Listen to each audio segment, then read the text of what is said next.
whatever actions you take untuk prioritizing finding joy in your life. Itulah self-love. Jadi it can be self-acceptance, it can be self-forgiveness, it can be finding your passion and purpose, it can be setting boundaries with people.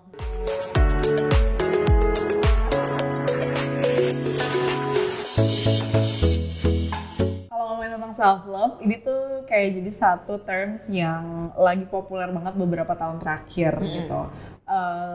Banyak orang yang akhirnya menghubungkan tentang self value, terus gimana caranya kita menyayangi diri sendiri, terus seperti apa kita melihat diri kita, dan terus ada hubungannya juga dengan pertanyaan-pertanyaan kehidupan gitu.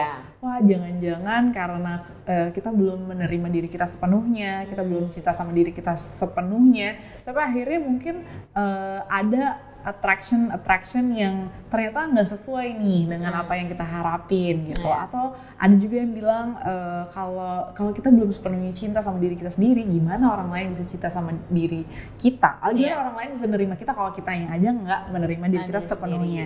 Tapi ada juga kayak semacam perdebatan di kepala gitu ya, yang namanya self love itu sama atau mepet-mepet ke selfish-nya sih gitu. Kadang-kadang keputusan-keputusan yang kita buat kok kayaknya lebih tentang diri sendiri sih, kok self-centered banget sih gitu. Ini tuh sama nggak ya? Gimana sih caranya kita tahu kalau ini adalah penerapan self love yang sejatinya, atau jangan-jangan kita cuma ngumpet di belakang self love, ternyata kita selfish. Benar. Atau mungkin bisa jadi juga karena sekarang di media sosial banyak sekali yang ngebahas tentang self love. Cuma kita jadi bingung sebenarnya self love itu seperti apa, karena banyaknya upload foto terus kemudian menunjukkan bagian tubuh tertentu, kemudian kayak ya aku mencintai badanku misalnya kayak gitu, atau memberi barang-barang yang dibutuhkan karena gue self love nih, mau ngasih cinta sama diri sendiri, jadi self reward lah, jalan-jalan atau segala macam. Nah sebenarnya what is the real self love, hari ini kita bakal ngobrol sama seorang life coach. Especially kita ngomongin banyaknya tentang apa self love, terus purpose, ya kan. Nah ada Mbak Muara Makarim di sini. Terima kasih sudah hadir. Terima kasih. Sama-sama. Kita kalau ngomongin tentang self love, aku udah follow akun Instagramnya, aku ngikutin, tapi memang belum berjodoh untuk ikutan sesi-sesinya gitu ya. Mungkin setelah ini gitu ya, aku jadi tertarik banget sama ceritanya Mbak Muara juga. Ini based on her own experience gitu. Perjalanannya seorang Mbak Muara dari seorang wanita karir, menikmati hidup, sampai akhirnya dia bertemu dengan pasangan hidupnya sekarang, punya baby dan sebagainya. Dan sering banget ditulis tentang sering banget menulis tentang self love, cinta terhadap diri sendiri. Kita udah ngerasa full, mencintai diri sepenuhnya, maka kayak we will attract the right person to our life gitu. Dan akhirnya kayak semuanya align gitu. Gimana caranya kita tuh bisa tahu bahwa yang kita lakukan memang penerapan self love, bukan ngumpet taunya selfish. Jadi gini, mungkin aku terain dulu definisi self love itu sebenarnya apa. Karena ini kan semua orang tuh kayaknya masih agak ragu antara ini tuh self care atau self love. Ini self love atau selfish. Jadi aku selalu bilang sama klienku, self love tuh basically bukan berarti based on ego. Selfish itu ego. Ego itu berarti you are dismissing other people's happiness. Gitu. Jadi self love is okay, you have to love yourself, prioritize your happiness, taking good care of yourself. Tapi kasarnya, do not be a bitch while you're doing it. Karena when you're being a bitch when you do it means is being selfish. Jadi if you don't know how to be kind to other people, if you don't know how to care for other people's feelings while you're doing it, berarti itu udah masuk kategori selfish.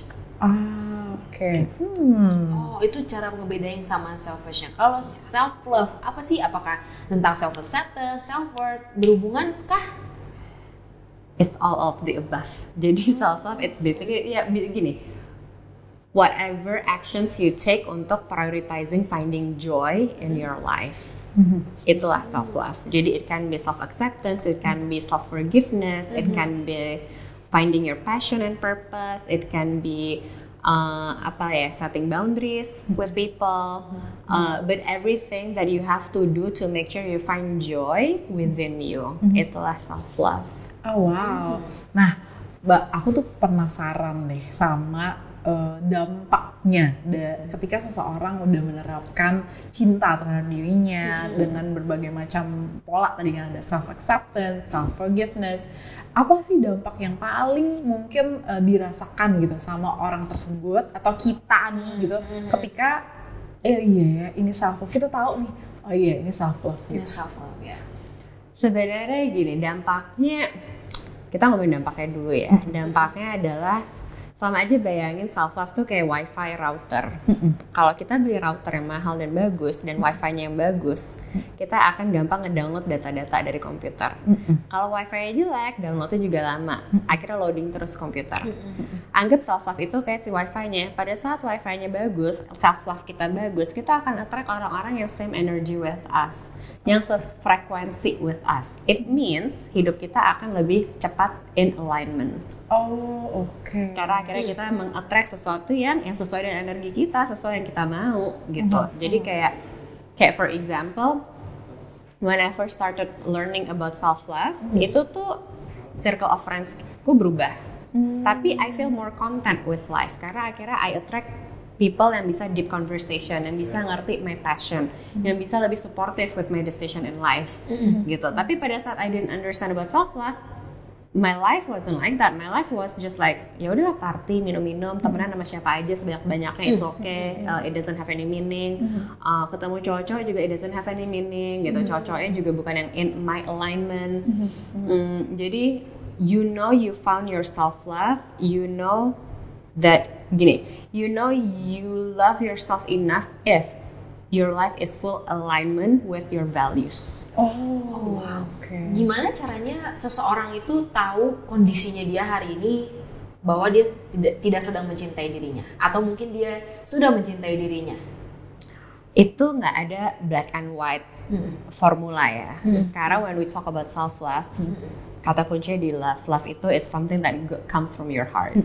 Jadi you have to keep having conversation with yourself dengan selalu nanya, what would I do if I love myself? Would I do this thing if I love myself? Would I feel this way if I love myself? And when you start asking those questions frequently, pasti lama-lama your heart knows the answer. Pada saat itu a yes or it's a no. Oke. Karena ya your heart bisa aja bilang kan kok gue kayak gini kayak I love myself. Tapi pada saat you really actually close your eyes and get in touch with your heart and ask your heart, will I do this if I love myself? Will I feel this way if I love myself? 100% I'm sure pasti you know the true answer. Wow. Apakah itu yes or no? Oke, jadi sebenarnya kejujuran gitu ya sama diri sendiri itu jadi salah satu kunci utamanya. Yes. Dengan terus menanyakan ke dalam diri sendiri. Karena mungkin gini, untuk ada di level jujur tadi, iya ternyata enggak gitu. Ternyata kalau aku cinta sama diriku, harusnya kok nggak ngelakuin kayak gini gitu.